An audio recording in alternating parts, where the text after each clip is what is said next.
কুরবানি শব্দের অর্থ হচ্ছে ত্যাগ করা। কুরবানি শব্দটা কি শুধু আনন্দ করা নয়, কুরবানির অর্থ হচ্ছে ত্যাগ করা। কিছু ত্যাগ করতে হবে, কিছু রবের দরবারে পেশ করতে হবে, কিছু উপঢৌকন কি করা, উপঢৌকন বিনিময় করা, নিজের স্বার্থকে কি করা, জলঞ্জলি দেওয়া, নিজের স্বার্থকে ত্যাগ করতে শেখা। এটা হচ্ছে কোরবানির কি মূল লক্ষ্য, মূল উদ্দেশ্য। কোরবানি মানে এই নয় যে দেখে শুনে বাজার থেকে ভালো একটা পশু কিনে আনলাম আর তাকে জবাই করে সবাই মিলে খেলাম, আনন্দ উল্লাস করলাম, এটা মানে কি কোরবানি নয়। আমার ভাইরা, আমাদের দেশে অসংখ্য অনেকগুলি ধর্ম রয়েছে, বিভিন্ন ধর্ম তাদের ধর্মীয় উৎসব বিভিন্নভাবে পালন করে, তারা আনন্দ উল্লাস করে, এখানেই তাদের কি শেষ। তাদের ঈদ মানে কি আনন্দ করা, ঈদ মানে উল্লাস করা, ঈদ মানে তারা তাদের মন যা চায় সেভাবে কি করা, দিনকে কালকে করা। অথচ আমাদের ইসলাম, আমরা আনন্দ করবো, এর ভিতরে কি রয়েছে, শিষ্টাচার, এর ভিতরে শিক্ষা রয়েছে।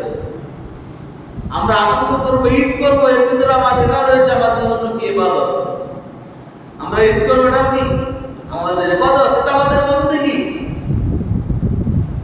আর এই বন্দেগীটা তখন হবে যখন আমার রবের হুকুম এবং রাসূলের তরিকা অনুযায়ী হবে। এই ঈদ যদি আমি আমার ইচ্ছা মতন করি, সেটা ইবাদত হবে না, এবং সেটা দ্বারা আল্লাহ রাব্বুল আলামিনের দরবারে কোনো বিনিময় পাওয়া যাবে না। তাহলে কুরবানির অর্থ হচ্ছে কি করা, ত্যাগ করা, বিনিময় প্রদান করা, আর হচ্ছে কি নিজের সম্পদকে অপরের মাঝে বিলিয়ে দেওয়ার শিক্ষা গ্রহণ করা। সম্মানিত ভাইরা, আল্লাহ পাক রব্বুল আলামিন এই কুরবানির মাধ্যমে আমাদের জন্য অনেকগুলি শিক্ষা রেখেছেন, কিন্তু এই কুরবানিটা হয়ে গেছে কি এখন বেশভূষা। কুরবানি হয়েছে কি বেশভূষা, আনন্দ উল্লাস এবং কিছু খাওয়া দাওয়ার মধ্যে সীমাবদ্ধ হয়ে গিয়েছে। কি কিছু বেশভূষা, কিছু পোশাক, ভালো পোশাক পরা, আর কি ভালো একটা পশু ক্রয় করে কিছু আনন্দ উল্লাস করার ভিতরে কি হয়ে গেছে, সীমাবদ্ধ হয়ে গেছে। অথচ আপনারা জানেন আল্লাহ পাক রব্বুল আলামিন ইব্রাহিম আলাইহিস সালাম, আল্লাহ রাব্বুল আলামিন তাকে কোনো সন্তান দিচ্ছিল না। তার বয়স যখন 80-র কোঠায় চলে গিয়েছে, এমন সময় তার ভিতরে একটু আক্ষেপ শুরু হলো। আল্লাহ পাক রব্বুল আলামিনের দরবারে আর জিজ্ঞেস করলেন, রব্বুল আলামিন রব্বানা হাব লানা মিন আজওয়াজিনা ওয়া যুররিয়াতিনা কুররাতা আয়ুন ওয়াজআলনা লিল মুত্তাকিনা ইমামা। ইব্রাহিম বলেন, রব্বানা, আয় আমার রব, হাব লানা মিন আজওয়াজিনা ওয়া যুররিয়াতিনা, আমার পরিবার পরিজন, আমার সন্তানাদি, কুররাতা আয়ুন, এরা যেন কি হয়, আমার চক্ষু শীতলকারী হয়। এরা কি হয়, আমার চক্ষু শীতলকারী, অর্থাৎ এদের দেখলে যেন কি আমার আনন্দ লাগে। আনন্দটা কখন লাগবে, যখন তারা কি নেককার হবে, ঠিক না? সন্তান তো অনেকেরই আছে, আছে না? সকলের সন্তানকে দেখলে কি সকলের চক্ষু জুড়ে। কিছু সন্তান আছে যে সন্তান কি মা বাবার কথা শুনে না। আমরা কিছুদিন আগে আমরা মিডিয়াতে দেখেছি, গাজীপুরে সন্তান কি করেছে, নিজের বাবাকে দুনিয়া থেকে বিদায় করে দিয়েছে। এরকম কুলাঙ্গার সন্তান অনেকের আছে। এই সন্তান দেখলে কি হয় না, চোখ জোর হয় না, বরঞ্চ চোখ থেকে পানি আসে কষ্টে, দুঃখে। আর আগে আক্ষেপে বলে, আল্লাহ এরকম সন্তান দেওয়ার চেয়ে না দিতাম, সেটাই কি ছিল, ভালো ছিল। ইব্রাহিম আলাইহিস সালাম বলেন, আল্লাহ আমার সন্তানগুলি যেন কি হয়, কুররাতা আয়ুন, আমার চক্ষু শীতলকারী হয়, ওয়াজআলনা লিল মুত্তাকিনা ইমামা, এবং আমার সন্তানদেরকে তুমি জাতির ইমাম বানায়া দাও। জাতির জন্য কি নেতৃত্ব দেবে, এরকম জাতির ইমাম বানাও। আমাদের নবী প্রেরণা করেছিল আলাইহিস সালাম, তার বংশে কি এসেছে এবং সে সকল মানুষের ইমাম ছিলেন না, সকল নবীদেরও ইমাম ছিলেন। আল্লাহ তুলেছেন এবং সারা পৃথিবীর মধ্যে সকল নবীদের মধ্যেও কি মুহাম্মদ রাসূলুল্লাহ শ্রেষ্ঠ নবী ছিলেন। সম্মানিত ভাই, ইব্রাহিম আলাইহিস সালাম যখন আল্লাহ তাআলার দরবারে সন্তান চাইলেন, আল্লাহ পাক রব্বুল আলামিন তাকে ইসমাঈলের সুসংবাদ দান করলেন। আল্লাহ পাক রব্বুল আলামিন তাকে ইসমাঈল আলাইহিস সালামকে দান করলেন।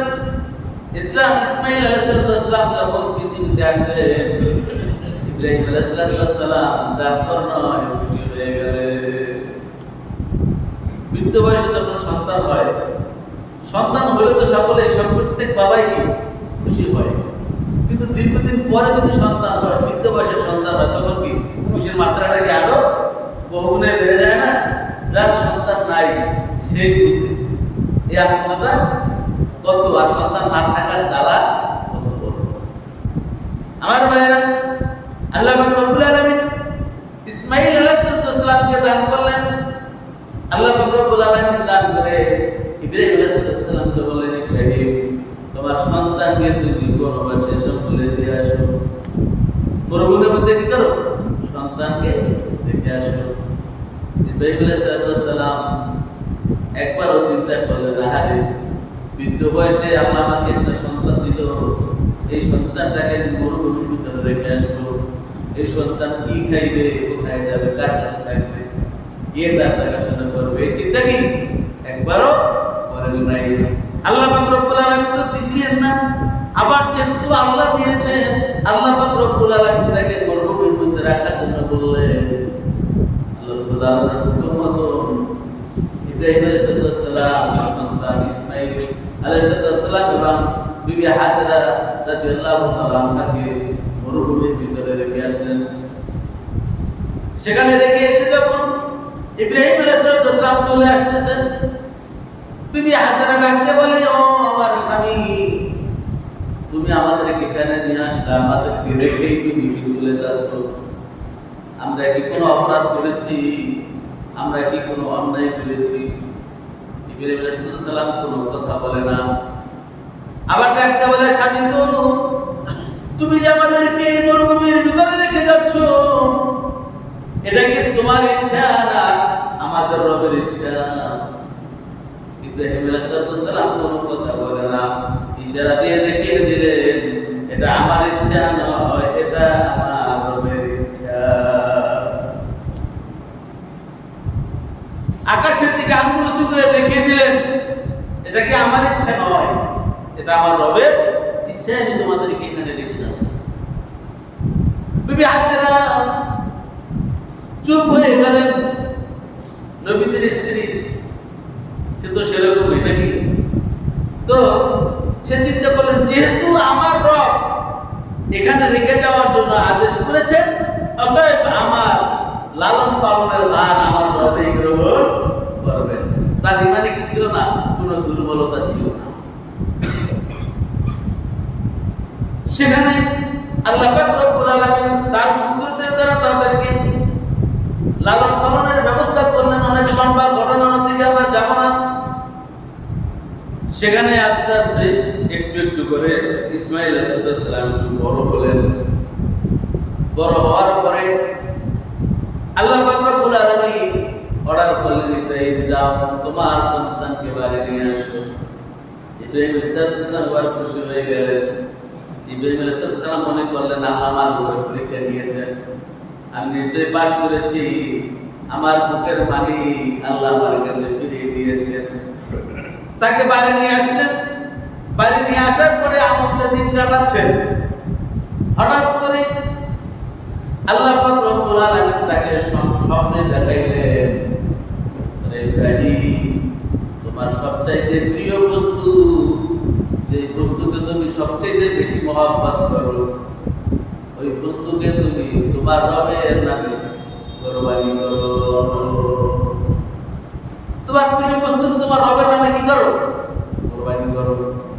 ইব্রাহিম আলাইহিস সালামের বুঝতে বাকি নাই এই পৃথিবীতে সবচেয়ে বড় আনন্দের বস্তু, সবচেয়ে বড় প্রিয় বস্তু হচ্ছে আমার সন্তান।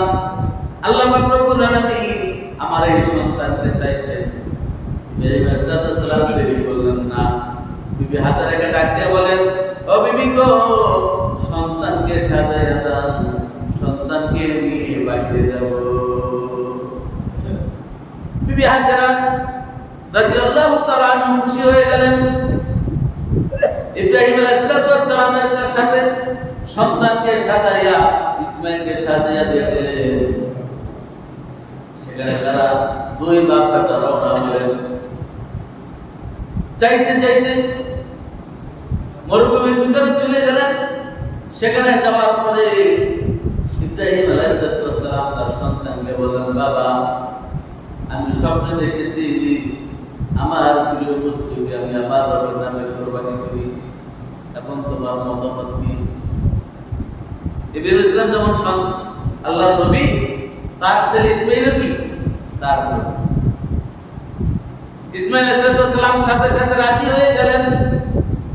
বলে, আমার বাবা, আমার পিতা, আপনি যা স্বপ্ন দেখেছেন আপনার স্বপ্নকে আপনি বাস্তবায়ন করুন। আপনি যেটা স্বপ্ন দেখেছেন আপনার প্রিয় বস্তু কি এটা আমি ভালো করেই জানি। আপনার প্রিয় বস্তু ইব্রাহিম, আমি ইসমাইল আলাইহিস সালাম, আপনি আমাকে কুরবানি করবেন, এটা আল্লাহ চাচ্ছেন। অতএব আপনি কি আমাকে কুরবানি করুন। আমাকে আপনি কি ধৈর্যশীলদের মধ্যেই শামিল পাবেন, অন্তর্ভুক্ত পাবেন। শুধু তাই নয়, ইসমাইল আলাইহিস সালাম বলেন, আপনি যখন আমাকে কুরবানি করবেন আমার চোখটা একটু বেঁধে নিয়েন, কেননা আপনি যখন আমাকে কুরবানি করবেন আমার গলায় যখন ছুরি চালাবেন, আপনার চোখে আমার চোখে চোখে চোখে যখন চোখ পড়ে যাবে, হয়তোবা মায়ার উদ্রেক তৈরি হয়ে যাবে শয়তানের ওয়াসওয়াসায়। এই মায়ার কারণে আপনি আমাকে কুরবানি করতে পারবেন না, আমার বুকে আপনি চাকু চালাইতে পারবেন না, আমার বুকে আপনি ছুরি চালাইতে পারবেন না। এইজন্য আপনি কি করেন, আমার চোখটাকে একটু বেঁধে দিয়েন, আমার চোখটাকে অথবা আপনার চোখটাকে কি বেঁধে দিয়েন, যাতে করে চোখাচোখি না হয়। এবার ইসমাইল আলাইহিস সালামকে কুরবানি করার জন্য তৈরি হলেন।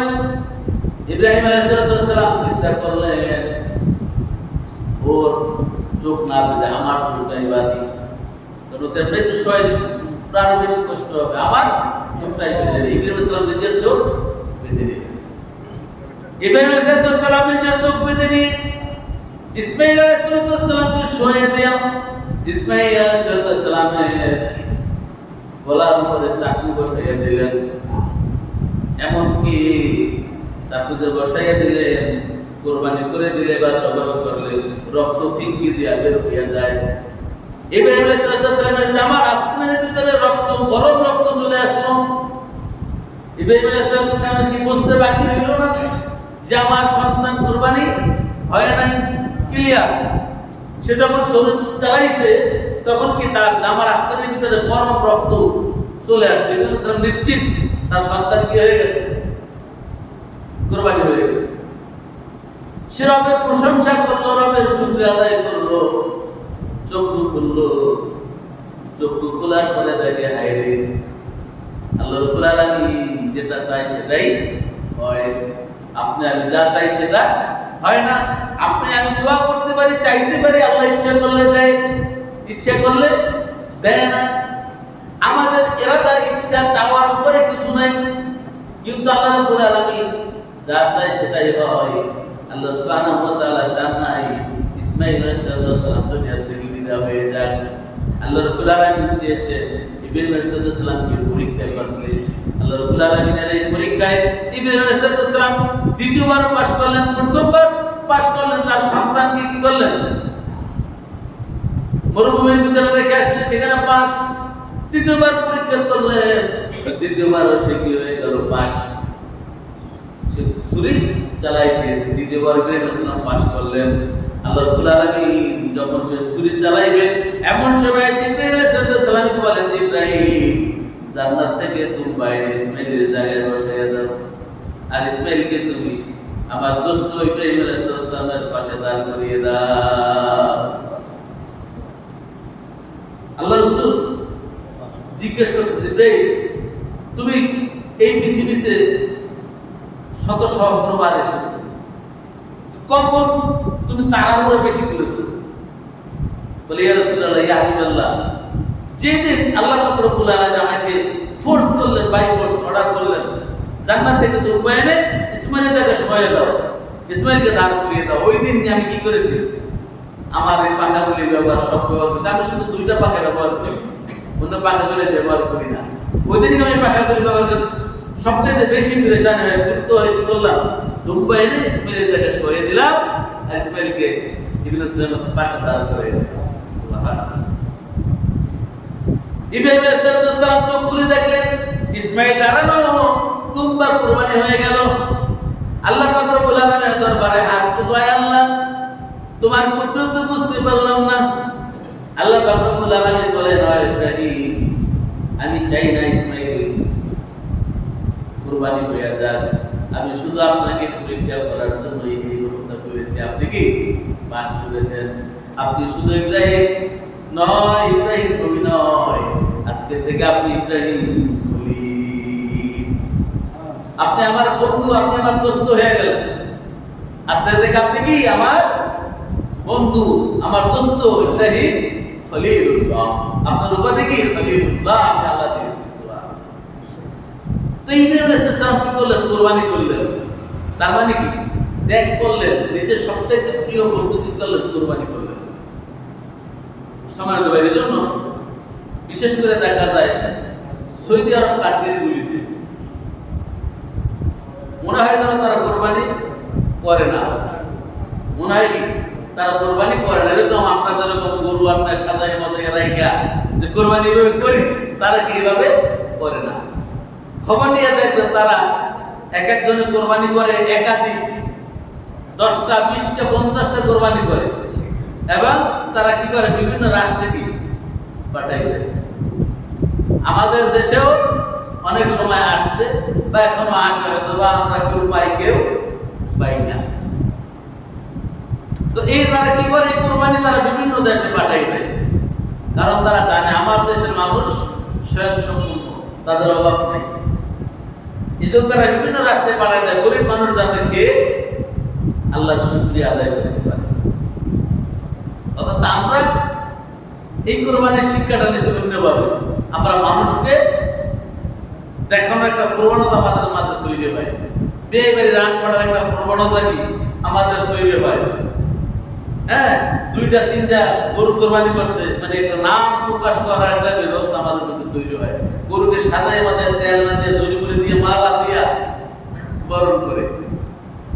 আসলে এটা মূল লক্ষ্য নয়, মূল লক্ষ্য আমার রবের সন্তুষ্টি। এই জন্য আল্লাহ পাক রব্বুল আলামিন কালামে হাকিমে সূরা হজ্জের 17 নম্বর আয়াতে আল্লাহ পাক রব্বুল আলামিন বলেন, আল্লাহ রাব্বুল আলামিন কুরবানির পশুর মাংস আল্লাহ রাব্বুল আলামিন গ্রহণ করে না। লা ইয়ানাল্লাহু রুহুহা ওয়ালা দিমাউহা, এবং তার রক্ত আল্লাহ রাব্বুল আলামিন গ্রহণ করেন না। আমরা যখন কুরবানি করি, রক্ত মাংস আল্লাহ কি করে না? কুরবানি গ্রহণ করেন না, আল্লাহকে চান না। ওয়ালাকিন ইয়ানালুহু তাকওয়া মিনকুম, বরং আল্লাহ রাব্বুল আলামিন দেখতে চায় তোমাদের অন্তরের তাকওয়া। তোমরা কোরবানিটা করছো কি নিজে মাংস খাওয়ার জন্য, না নিজের নাম প্রকাশ করার জন্য, না গরিব দুঃখী অসহায় মানুষকে খুশি করানোর জন্য? এটাই কি আল্লাহ দেখতে চায়।